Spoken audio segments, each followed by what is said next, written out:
Now, a story the News 4 IT first told us about. We've learned the death of Lauren Smith Fields has been ruled an accident. This is according to the medical examiner in Connecticut, who says she died due to acute intoxication from the combined effects of fentanyl, other prescription drugs, and alcohol.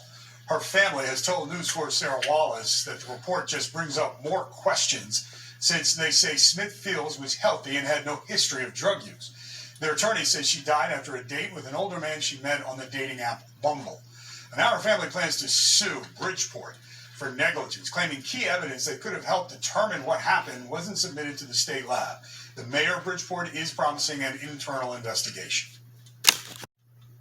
Now to an I-Team exclusive. There are new questions about the police investigation into the dating app death of a young woman, Lauren Smith Fields, in Bridgeport, Connecticut. Investigative reporter Sarah Wallace delves into that mystery. They wanted us to forget about our daughter, their sister, our loved one. They thought they was gonna just throw her away like she was garbage. Amid this family's anguish are emotions of outrage and disgust at how the Bridgeport Police Department has investigated the mysterious death of 23-year-old Lauren Smith Fields. It was careless. There was no concern. There was no care for the family about how we felt, our grief, our pain, none of that. The I-Team obtained this police report of the response to a 911 call from Lauren's apartment on the morning of December 12th from a white male identified as Matthew LaFountain. The investigator notes he was trembling and visibly shaken. LaFountain said they met on the dating site Bumble, began drinking shots of tequila, and Lauren became ill. That later they played some games, ate some food, and started to watch a movie. He says he carried her to her bedroom and laid her in her bed. He then laid down next to her and fell asleep. He woke up again at approximately 0630 hours, and she was laying on her right side. Blood was coming out of her right nostril onto the bed, and she was not breathing. The whole day goes by. No police reach out to the family at all. Her close-knit family says they went to the apartment the next day after frantically calling and texting Lauren and were referred to a Detective Cronin. They didn't even contact us. They didn't let us know anything. It's crazy. And I'm asking what's going on. He said she met some guy on Bumble. And I'm asking him about the guy. He's like, oh, you sound like a really nice guy. You sound like a really good guy. And he was like, I'll call you back. And just hung up in my face. They say the detective promised to come by the apartment. He never showed up. The family says the relationship with police devolved from there. No contact from December 13th until December 29th. They returned to the apartment to clear out Lauren's belongings and claim a new detective came by to say he'd taken over the case from Detective Cronin. The detective said he effed up, he messed up. He effed Cronin, he messed up. He didn't know what he was doing. He messed up the case. The family says they provided evidence they'd collected to crime scene investigators who arrived for the first time that day, included a bloody sheet and a pill. And 2 cups of drinks or whatever next to a bottle. They didn't take none of that. We seen a condom. We seen lube, other stuff in there. They didn't take none of this. Sources close to the investigation tell the I-Team the Matthew LaFountain pictured in this social media photo, now removed, was the man at Lauren's apartment. A neighbor at his listed address in Milford confirmed LaFountain's identity, but we were unable to reach the 37-year-old who has not been accused of any wrongdoing. LaFountain's same image appeared under the name Matthew Thomas, now also taken down. Anyone that genuinely cared and they were there, the last person there, and they know that nothing bad happened, you would at least even reach out to the family yourself. Listen, I know, I'm sorry for your loss of your daughter or your sister. The family's last contact with police was on January 4th at headquarters with their attorney. What I believe is that the police failed to collect and preserve that environment from the first day. The attorney has now filed a notice of claim to sue Bridgeport for negligence, claiming key evidence was not initially submitted to the state lab. I feel like because she's a white guy and she's a black girl, it's just almost like they just throwing it under the rug. That night she was silent, so now we are her voice. But we're here. and we're fighting for her. The Bridgeport Police Department did not respond to repeated messages we left about the case, but in previous statements, they've said the investigation is open and active, and that detectives are waiting for a final report from the medical examiner on the cause and manner of death. Sarah Wallace, News 4 New York.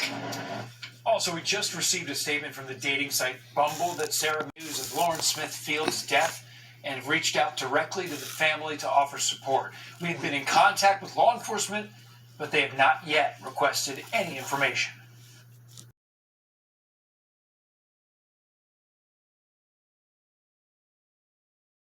So, this right here is sad, and I wish these people ain't have to go through this.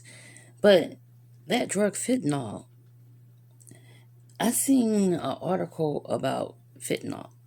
They say fentanyl keeps organs intact or something like that.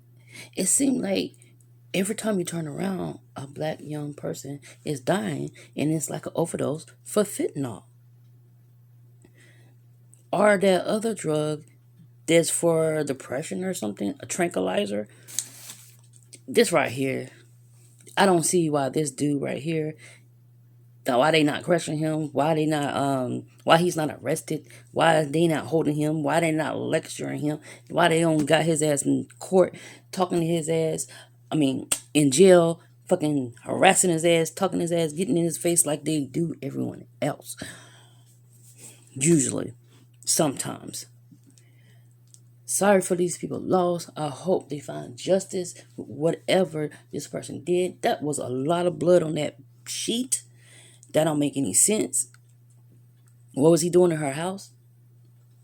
Did she allow him in? Because that other case of that other Instagram model, the dude broke in. Or he found where she lived. Is it kind of similar to the same case? Well, I think that whether it's the same case, whether they were an Instagram model, whether they're a model, whether they're a singer, whether they're a rapper, no matter what they are, even if they're a damn stripper, no one have the right to fucking kill them because they don't get their fucking way. That is wrong.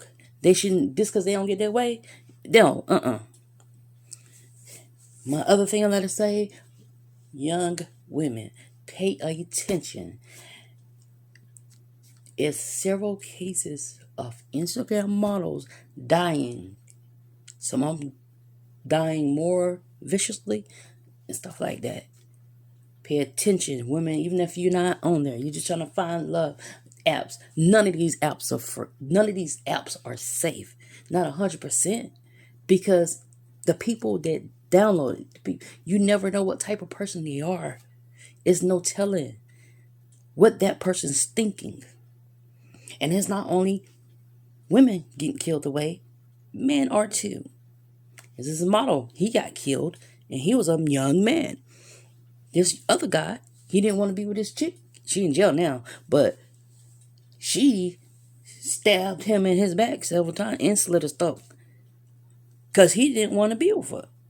It don't matter if it was a man or a woman. People are going crazy. It seems like the tally of rate of people dying don't skyrocket compared to back in the 80s, 70s, and 60s. Now, there was dying for something else. But I'm saying it should have changed. It should be not that many people dying. It should be no one dying. And people should have got their shit together. If they don't want to be with you, they don't want to be with you. If they don't want to do something that's a progress... One second. If they don't want to be with you, if they don't want to do what you want them to do, you can't force them to do what you want them to do. That's wrong. But anyways, they said a lot in this video was shit already hit on some of the other points of mine. So with that being said, like, subscribe, show your love. And for all the people that's following me, thank you for following me. And I'm going to end this on that note.